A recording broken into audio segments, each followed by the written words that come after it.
मित्रांनो, महाकोटपासून तर हा आता मुख्य दरवाजा जिथून आपला किल्ला प्रत्यक्षात सुरू होतो. म्हणजे आतापर्यंत आपण हा जो परिसर बघत होतो हा सर्व किल्ल्याच्या बाहेरचा परिसर आहे. या ठिकाणी आपण अनेक इमारती बघितल्या, मंदिरं बघितली, बऱ्याच गोष्टी आपण या ठिकाणी बघितल्या. पण आता आपला इथून प्रमुख किल्ल्याचा प्रवास, मुख्य प्रवास या ठिकाणापासून चालू होतो. या ठिकाणाला काळाकोट दरवाजा म्हणून या ठिकाणी संबोधलं जातं. या किल्ल्याच्या 3 सुरक्षा कोटांमध्ये बाहेरून आत आल्यावर हा तिसरा सुरक्षा कोट आहे. यास काळाकोट असं म्हटलं जातं. हा काळाकोट एका आयताकार परिसरात वेढलेला आहे, ज्यात अहमदनगर शासकांमार्फत या ठिकाणी विशाल महाल निर्मित करण्यात आलेले आहेत. संरक्षणाच्या आवश्यकतेला लक्षात घेता काळाकोटच्या परिसरात विविध सुरक्षा पद्धतीचा उपयोग या ठिकाणी केलेला आहे. यात उभ्या कटावदार खोल दऱ्यांचा आणि बुरुजांचा या ठिकाणी समावेश आहे. 5-6 वाकडे तिकडे प्रवेशद्वार आणि कंगुऱ्याचा उपयोग देखील या ठिकाणी केलेला आहे. महत्त्वपूर्ण ठिकाणी तोफा तत्कालीन परिस्थितीमध्ये उभारल्या गेलेल्या होत्या. यात शंकाकार टेकड्यांच्या भिंतींनी वेढलेले अनेक या ठिकाणी आपल्याला परिसर पाहायला मिळतो.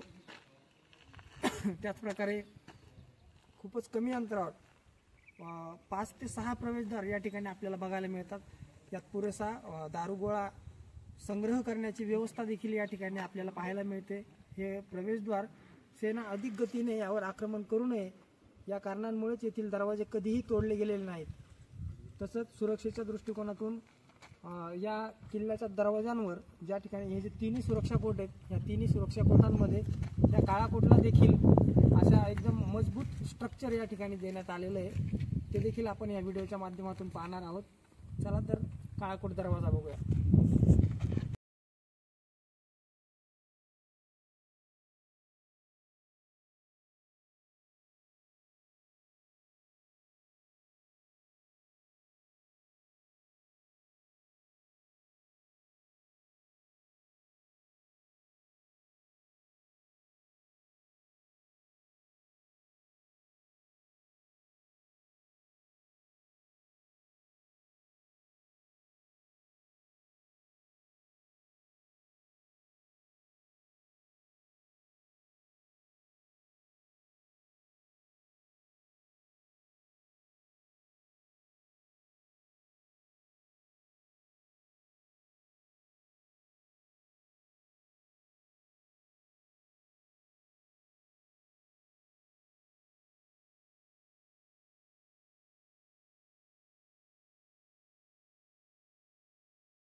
या ठिकाणी एक 2 मजली इमारत आपल्याला पाहावयास मिळते, जिचे नाव चिनी महाल असं या ठिकाणी संबोधलं जातं.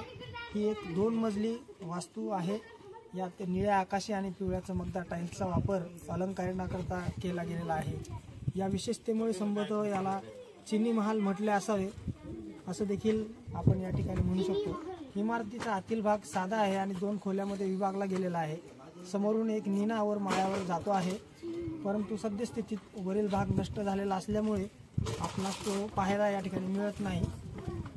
या इमारतीचं वैशिष्ट्य सांगायचं झालं तर इथं दख्खनच्या राजनैतिक इतिहासात एक मोठी महत्त्वपूर्ण भूमिका या ठिकाणी घडलेली आहे आणि त्यामध्ये हा देवगिरीचा किल्ला त्याची साक्ष या ठिकाणी नक्कीच देतो. घटना अशी की औरंगजेबाने गोवळकोंड्याचा अंतिम कुतुबशाही शासक अब्दुल हसन तानाशहाला हरवल्यानंतर 1687 ते इसवी सन 1700 मध्ये त्याच्या मृत्यूपर्यंत याच काळात या चिनी महालामध्ये या 2 मजली इमारतीमध्ये त्याला कैद केलं होतं. अशा प्रकारची इतिहास या चिनी महाल नावाच्या या वास्तूचा आहे. दुसरा मजला या ठिकाणी पूर्णतः आता नष्ट झालेला असल्यामुळे आपण तो पाहू शकत नाही, पण जेवढा अवशेष या इमारतीचा या ठिकाणी शेष आहे तेवढा मी आपल्याला नक्कीच दाखवण्याचा प्रयत्न करतो.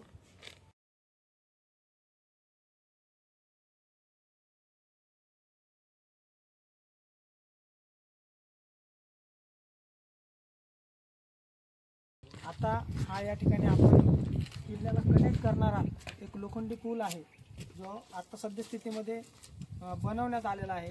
पण याच्या अगोदर म्हणजे 15 वर्षापूर्वी ज्या लोकांनी कदाचित त्या किल्ल्याला भेट दिली असेल त्यांनी या ठिकाणी एक लाकडी पूल अगोदर असायचा, जो की जर शत्रूने या ठिकाणी आक्रमण केले तर त्या काळामध्ये किल्लेदारांच्या आदेशाने हा पूल उचलून घेण्यात येत असावा व आक्रमणापासून किल्ल्याचं संरक्षण या ठिकाणी करण्यात येत असावं असं निश्चितच आपल्याला वाटतं.